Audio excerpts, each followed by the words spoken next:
Welcome to the JISS Podcast. I'm extremely pleased to have with me this afternoon Barak Seener. He's a senior fellow at the Henry Jackson Society and host of the podcast, the Geo Godfather Wars. He's the founder of Strategic Intelligentia and the Gulf Futures Forum. He's also written a number of fascinating reports that we're going to get into. Barak, I understand that you've chosen to visit us here in Israel during a very interesting time in the middle of a multi-arena war. How are you today? I'm doing well, thank God. There was an incident where we had to go to the bomb shelter, but everything is looking good. I'm very glad to hear that. And I will just note for the both of us that if either of us experience a siren, a rocket or missile or drone siren, we will simply pause. We're going to go to our safe rooms or shelters and we'll just reconvene.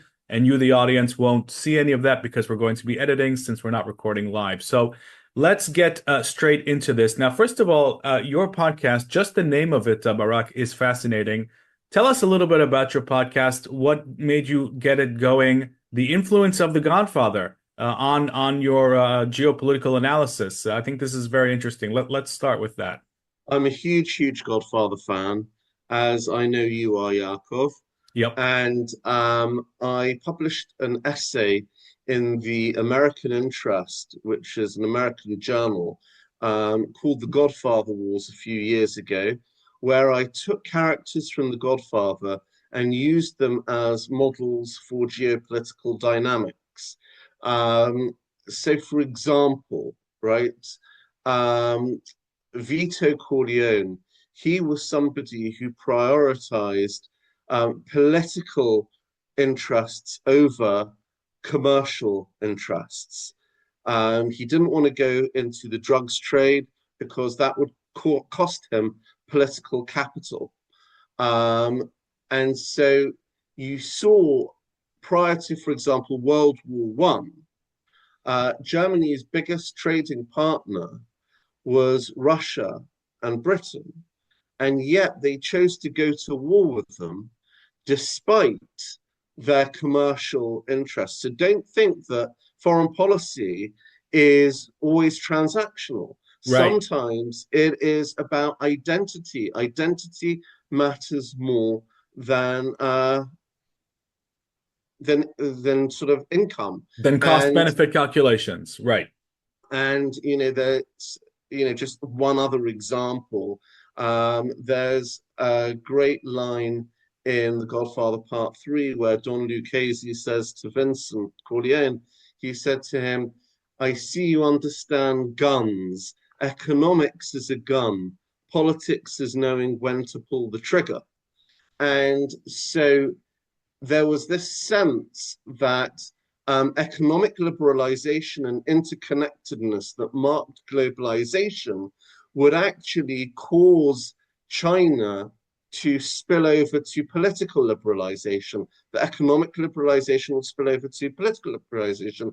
The exact opposite happened. That Mm-hmm. after China joined the World Trade Organization in 2001, it became a lot more hegemonic in its aspirations, a lot more aggressive.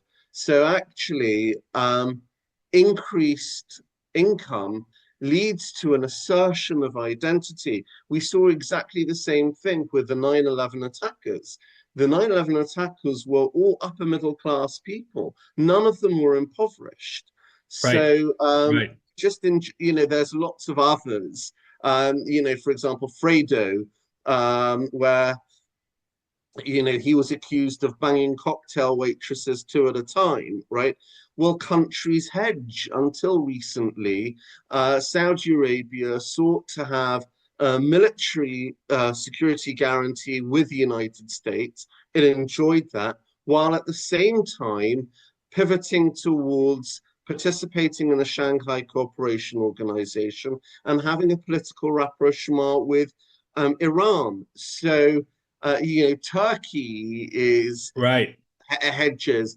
So many India hedges in that it wants to have American security ties with China's economic ties. So many countries hedge, and the international system is not binary, it's not black or white, Right. it's marked by grayness. And Hmm. that's what Mo Green criticized Fredo for being. Right. And you can really see some of those themes. Another theme that I think could be relevant to understanding the international system and issues of war and peace and geopolitics is the tension in the Corleone family between the advisor, the consigliere, and the Godfather himself, Michael Corleone, when they're talking about how far should they go in dealing with their enemies, what's the cost benefit. So, if the cabinet of a mafia family has those disagreements, of course, I countries mean, will as well. for me, The Godfather's not about the mafia. For me, it's a movie about strategy. Right. Strategy and absolutely and dealing with threats and power. Yeah. So let's talk about our conflicts, the ones that are right under our nose. Now, look, in May 2024, we're going to link to this. You wrote a report called Restoring Deterrence, Destabilizing the Iranian Regime. And you argued at that time that the Biden administration was creating incentives for Iran to establish and promote new norms of terrorism. And you also argued at that time that Israel has to expand its power projection and to phase out the reactive mode that Israel was in primarily, I think, up until October 7th. And you also said that the Iranian regime had to be targeted itself, and that escalation would essentially lead to de-escalation.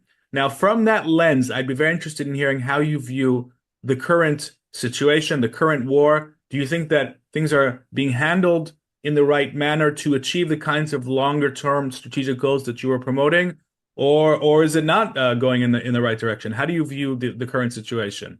I think, first of all, with the background with that report, Restoring Deterrence, what I had come to Israel at the time, and I had multiple meetings at Israel's Ministry of Defense, where I was basically saying, look, you cannot decouple Iran's proxies from the regime itself.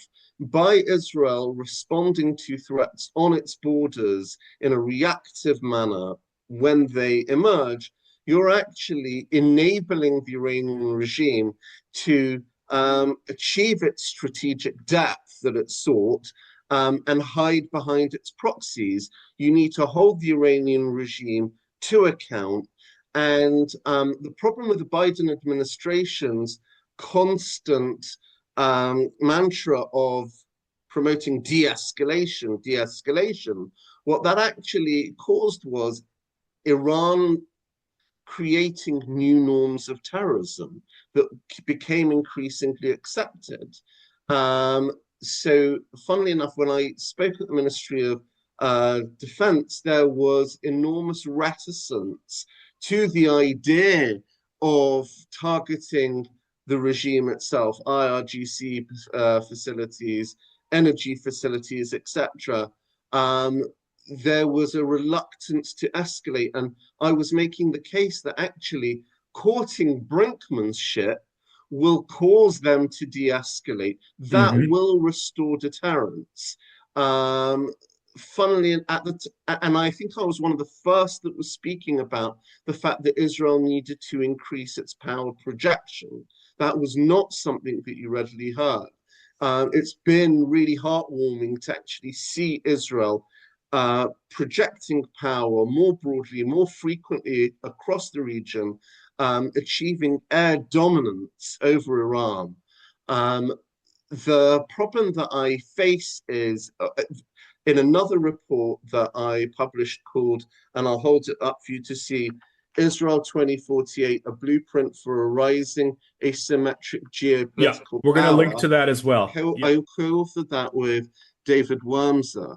Hmm. Uh, and what I basically said was that Israel is very, very good at its military operations. Its great strength is its tactical capability. However, Israel confuses tactics with strategic aims. And for example, when Israel, in a very innovative manner, can strike Hamas leader Hania in a bunker in Tehran, or it can literally decapitate the leaders of Hezbollah via a beeper-styled attack. That is not a strategic end. Israel fails to cement that win, that operational win, in a strategic manner. Right. And so what happens is Israel then gets very surprised when its adversary can reconstitute itself at a more rapid pace than Israel is able to erode its enemies. So you've got this disparity taking place between, on one hand, increased power projection and the inability to cement wins in a strategic manner. Now, in order to achieve that strategic end, you need to, number one, have strategic goals, which are based on a coherent identity. What does it mean to be Jewish? How can democracy complement your Jewish identity? And you also have to be thinking of how do you want to shape the regional landscape. This requires not only a coherent identity, but for Israel to deploy all the policy tools in the toolkit, whether it in a complementary manner and to continually reconfigure them, whether it be trade, economic ties, technology, and its defense and security capabilities as a defense tech nation. I don't see Israel behaving in that mature manner where it's able to wield that entire arsenal of policy tools. And do you see any change to that, any improvement after the 7th, both in terms of a better grasp of our long-term strategic goals and using new tools to complement the military effort, new statecraft tools of the kind that you just mentioned, economic, diplomatic, perhaps finding new, let's say, ready partners in the region, like the Lebanese government, the Gulf states, et cetera, et cetera. Do you see any signs that something here is changing in the right direction? I feel that Israel is very much an unconscious actor in that things occur in an organic, bottom-up manner. So, for example, Israel may, via a security architecture of the Abraham Accords that was US-led, Israel is able to develop increased codependency between itself and Gulf states when it comes to intelligence sharing or shoring up each other's security. And that's happening in a very sort of incremental, siloed manner, as opposed to an overarching strategy. I don't see it wielding its economic and technological capabilities in a conscious manner.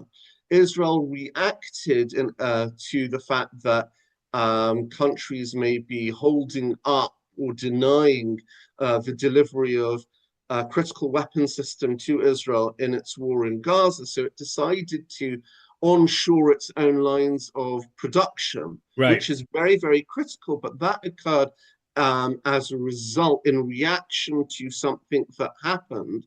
And, as the fact that Israel has become a defense tech nation, Israel then thinks and is serving as a force multiplier to the US. And in that respect, it is an asymmetric geopolitical power. It's not a global power, but it's an asymmetric geopolitical power. Even that is a reaction to circumstances. So Israel turns its, how should I say, its disadvantage. Israel turns its disadvantages into advantages, and it's very agile. It's very, very good at that. But it would behoove Israel to also couple that with having broad strategic vision, especially as it's approaching 2048, which is what my paper was doing. Very interesting. And I think that your call for long-term strategic goals to be formulated and put on the table is definitely well timed. Now, you also wrote another report called "Regime Collapse in Iran is Necessary for Regional Stability," and you argued that military action. This is we're identifying the pattern of your strategic mindset here. That military action has to be accompanied by covert action, communications campaign, and coordinating with the opposition, which I think is absolutely spot on. By the way, just before we get to this report, and I want to get you to gauge where things are going in from that prism, it's very interesting that you went to the defense ministry and spoke about the need to target the IRGC because there was another man who wrote a report, a very, very long report, while he was before he became the deputy chief of staff and then later the chief of staff. His name is Eyal Zamir. And before, in between these positions, he wrote a very long report saying that the IRGC has to become the primary target of the Israeli defense establishment from top to bottom, systematic. I wish I would have spoken to you before I wrote this report because I would have gone to him and incorporated his thinking into my report and cited him Yeah. because I'm on exactly the same page as that. Yeah, And I yeah. was It unaware sounds of that that. you were thinking about the same thing. Now, regarding this latest report that we're talking about, the regime collapse in Iran and how to achieve that, how do you see the current war effort lining up with that? Because we're all talking about the military action. In terms of the opposition, we heard about the Kurdish initiative, which seemed to sort of fade out without much results. There was a lot of fanfare, and then it seems like Donald Trump maybe took a Yeah. step back, and there were also reports that there were arguments between Mossad, which was very much a proponent of this, and military intelligence, which was deeply skeptical about how far this could go. And we see the Persian opposition, very much wanting to overthrow the regime, but lacking the means, lacking the capabilities. And also, the communication campaign. Well, we've seen President Trump and Prime Minister Netanyahu call on the Iranian people to rise up, but that's pretty much it. Doesn't seem like it's gone further than that. So how do you see that wider effort? Look, I think it feeds into the previous point that I made about Israel very great in terms of conducting military operations in a tactical manner, but not knowing how to cement that permanently. So Israel did not think about the day after. And Israel failed to learn from its war in Gaza, where its initial objective was to wipe out Hamas, and it was unable to ultimately do that. So what it ended up having to do was, severely degrade Hamas's capabilities, but then create a buffer in Gaza. And Right. um, that is exactly the same as what's happening here. I think that we have this inflection point in modern warfare because, for example, in if you were to go to war with a Western nation, their militaries are very hierarchical and they are horizontal. Sorry, they're very hierarchical. They're very vertical. Right. So if you eliminate the first two, three tiers of command, of senior command, then it all crumbles. There's nothing you've won, basically. That Yeah. military has fallen. Um, our adversaries' militaries are incredibly horizontal. If you look at Hamas's tactics, they learned it from the Iranian regime. Yeah. Hamas was their proxy. So you have a couple of pillars that are all feeding one another, but it's creating a mismatch for the West. On one hand, we have, with the ability of AI and our interconnectedness of our forces, we're able to identify multiple targets simultaneously. And we're able to, as a result, strike these targets and eliminate the senior command within the first few hours of a war. That's historically unprecedented. Right. But at the same time, we're not able to create enough munitions to sustain that target base that we've identified, which is more extensive than we would have had in the past.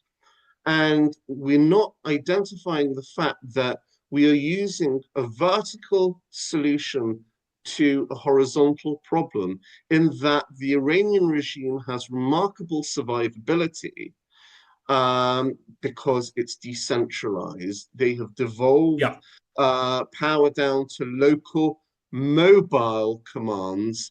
Their storages are also underground. So I think that's a failure of Israel to not learn from the previous war with Hamas.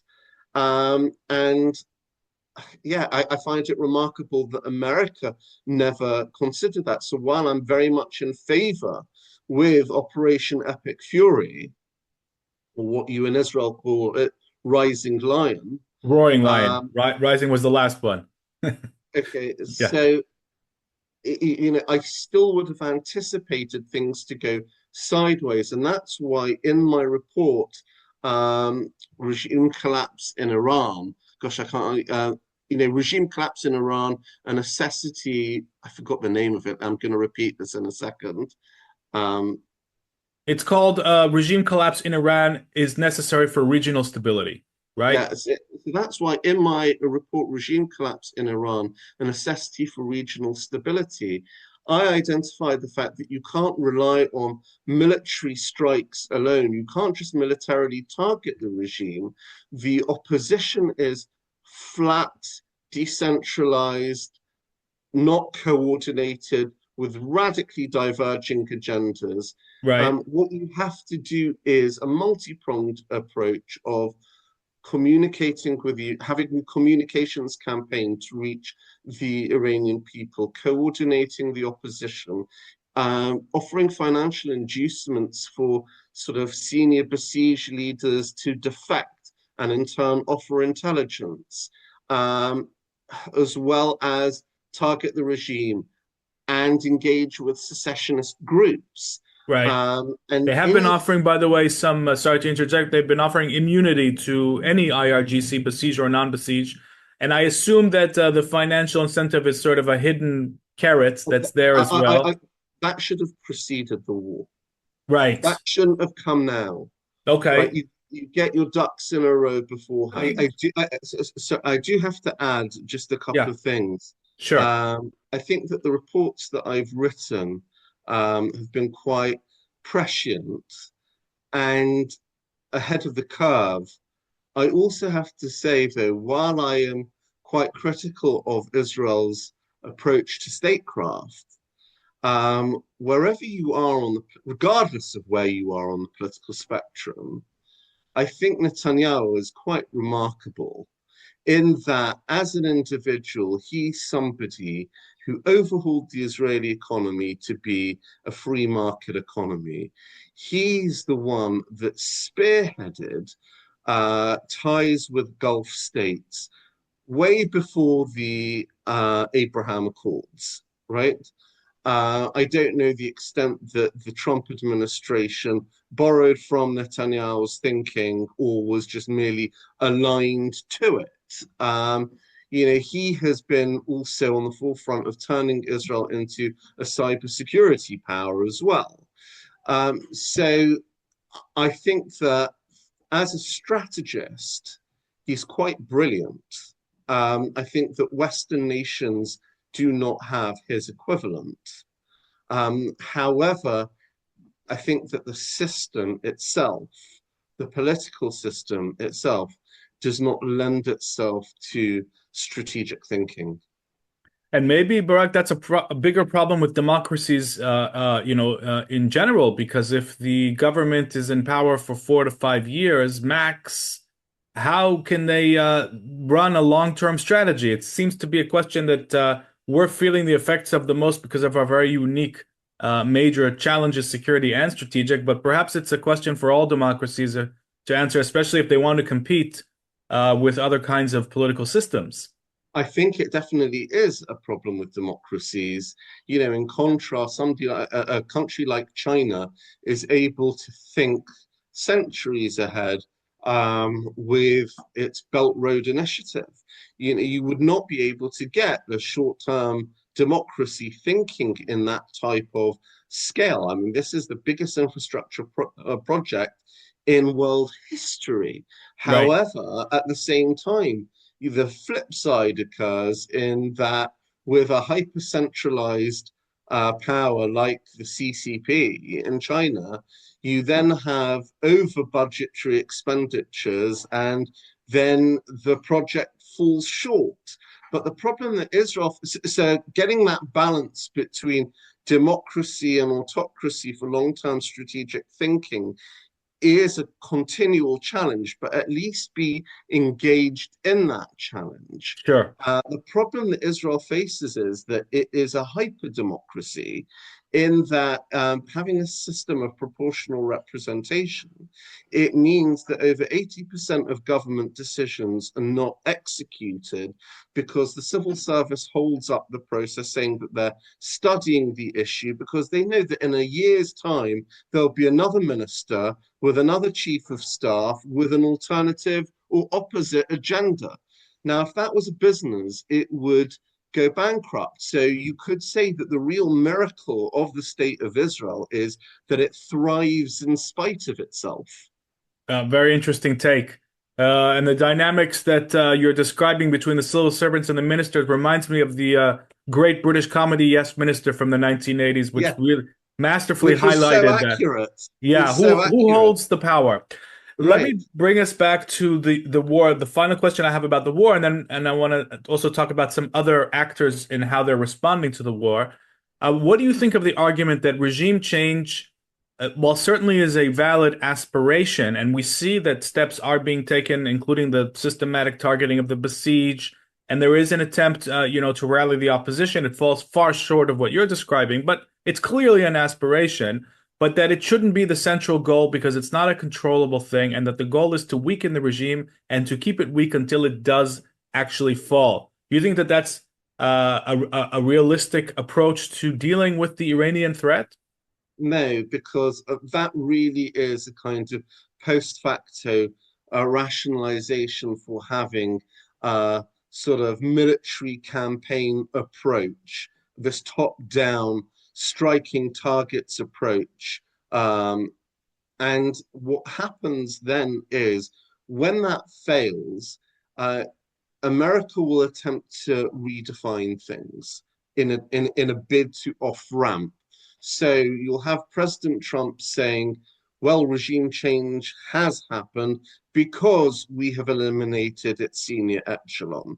And the fact that it in turn has empowered hardline IRGC people that are committed to the same vision of being net export of terrorism and are nuclear aspirants, that doesn't really ring true.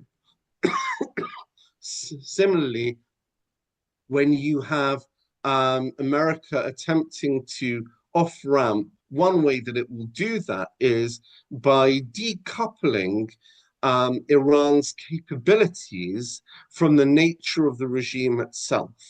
So they will say, look, we've eliminated Iran's capabilities.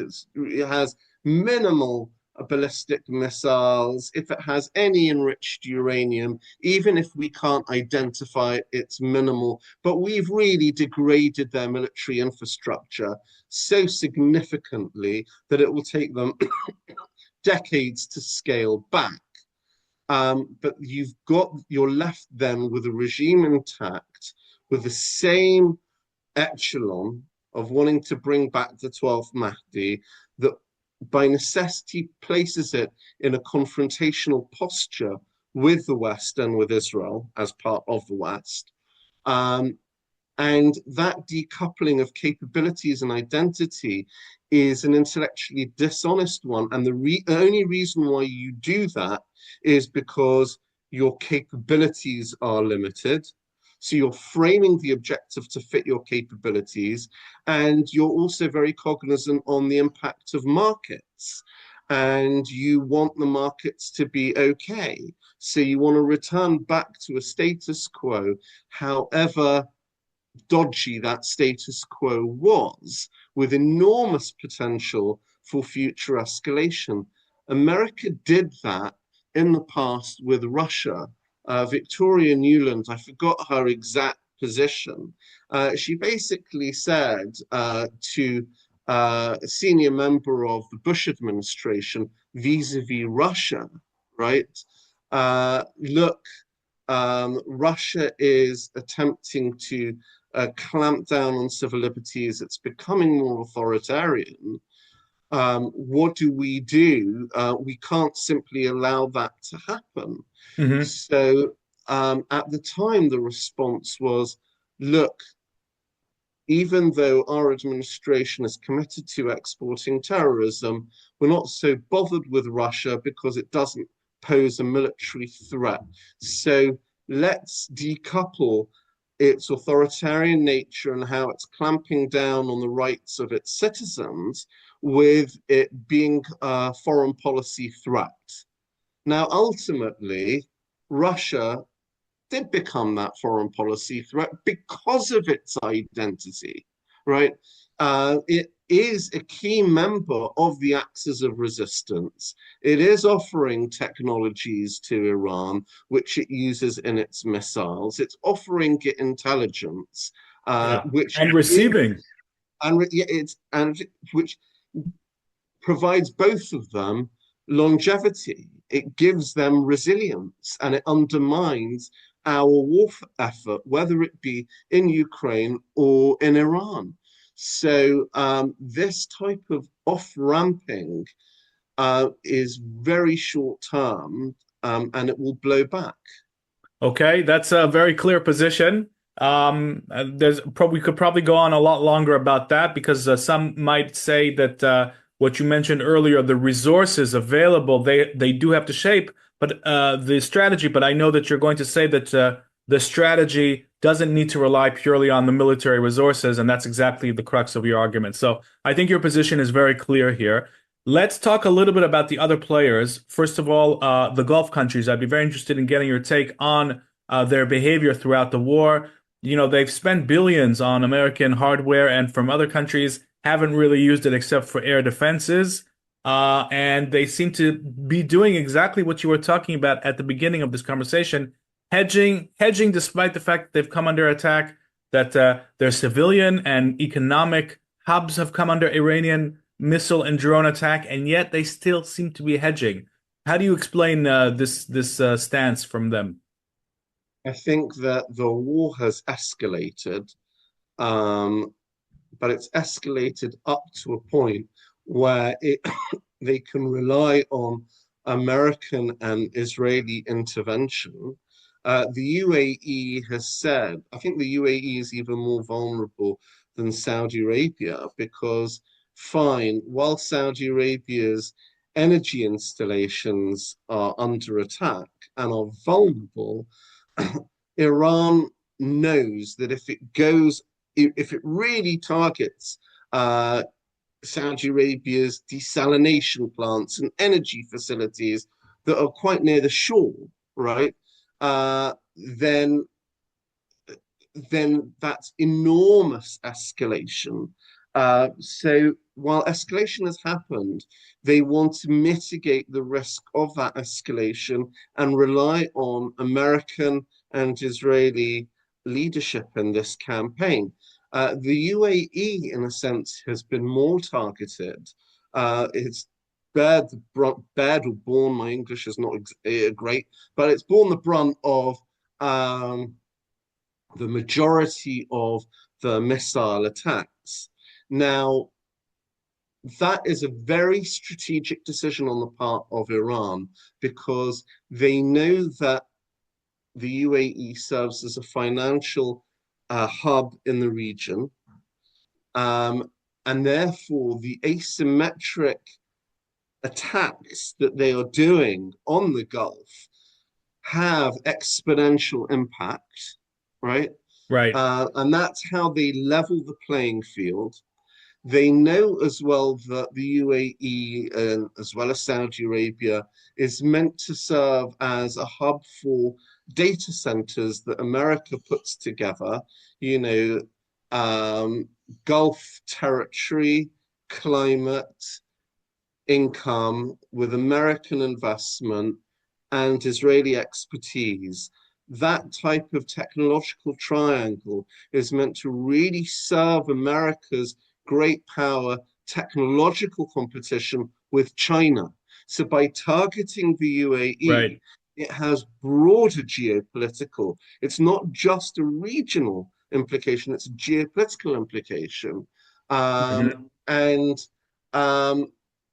so Iran is able to maintain that, guarantee its own survivability, um, not lead to enormous escalation, but even that mid-level escalation is just disastrous for the UAE. And it's disastrous for this technological triangle and geopolitical implications vis-a-vis the US and China. And that is why the UAE is very interested in joining, in participating as part of this military coalition. Right. Right. So, but you do understand their hedging. Do you think that it's an optimal response? I don't think that the UAE is hedging that much. And the Uh, others? I think that as I think escalation is inevitable, Okay. right? And I think that any hedging that you may see is going to be increasingly waning. Okay. And how about the Saudis and the Qataris? Just briefly. So look, Saudis have experienced greater risk than Qatar. I think that while there were initial strikes on Qatar by Iran, Iran has desisted from continuing this because they recognize the fact that fine, America has a huge air base in Qatar, and any strikes against Qatar will cause their involvement and increased escalation that will work against Iran. Saudi Arabia, I think, the waning of their hedging will be increased Okay. um, because they stand to lose a lot more. And this Okay. initial conflict of, the US versus Iran, or Israel and the US versus Iran, if this escalates further, which I suspect it will also evolve into becoming a Sunni Shia conflict too. Right. Let me ask you about the European Union countries, primarily the Western European powers, Britain, France, Germany. They're basically against the war publicly, have been criticizing it fr from day one, pretty much acting as if, this is not improving their security or tackling a direct threat to them, very much hands off. How do you rate their posturing, and what do you think is motivating them in terms of their public positions on this war? So look, when I see the political will and military capability as deeply, deeply intertwined, right?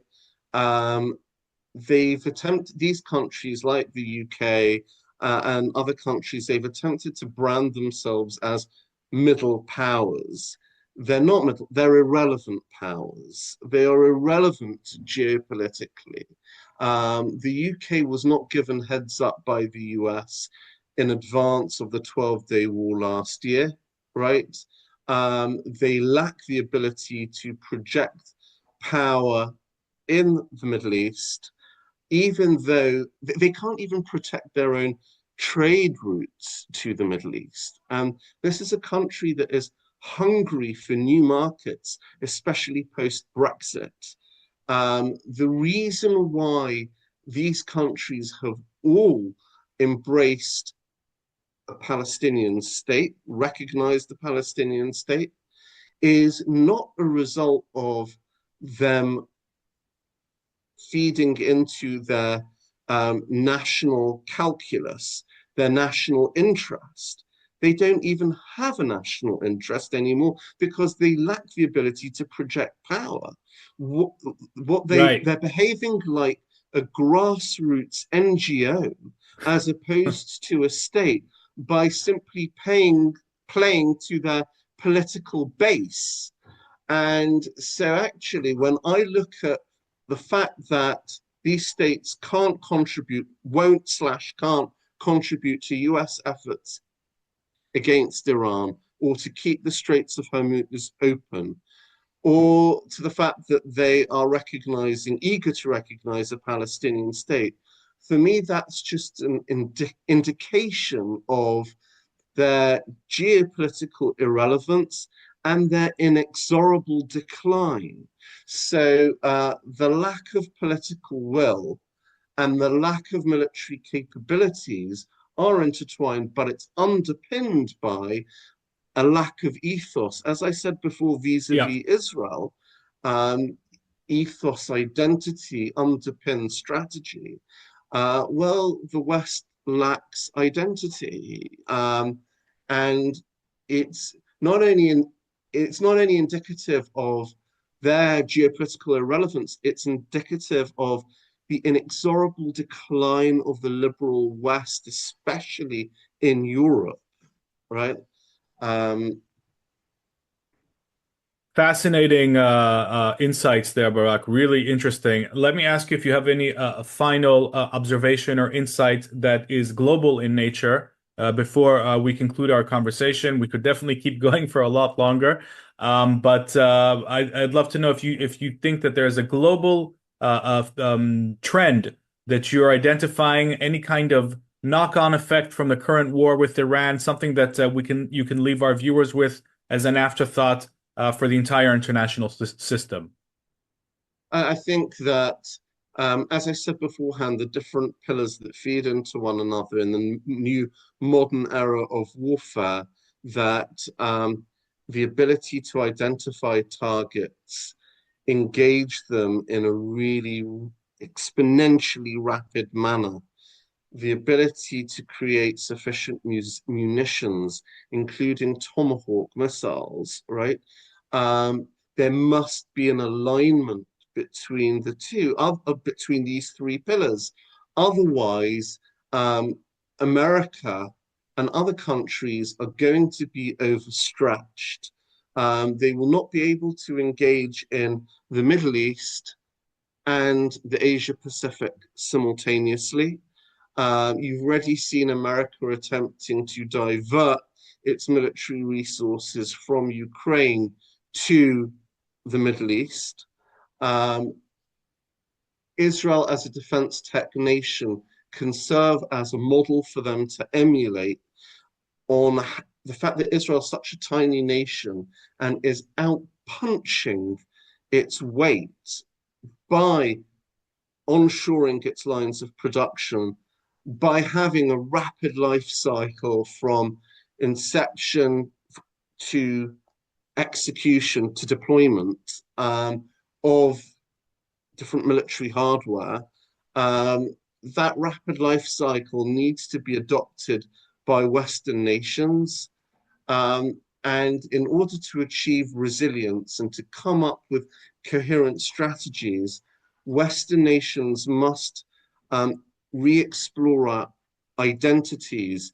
In the aftermath of the Cold War, there was the sense that identity was irrelevant, that the free market would take care of everything, the invisible hand. We outsourced identity to the invisible hand of the free market.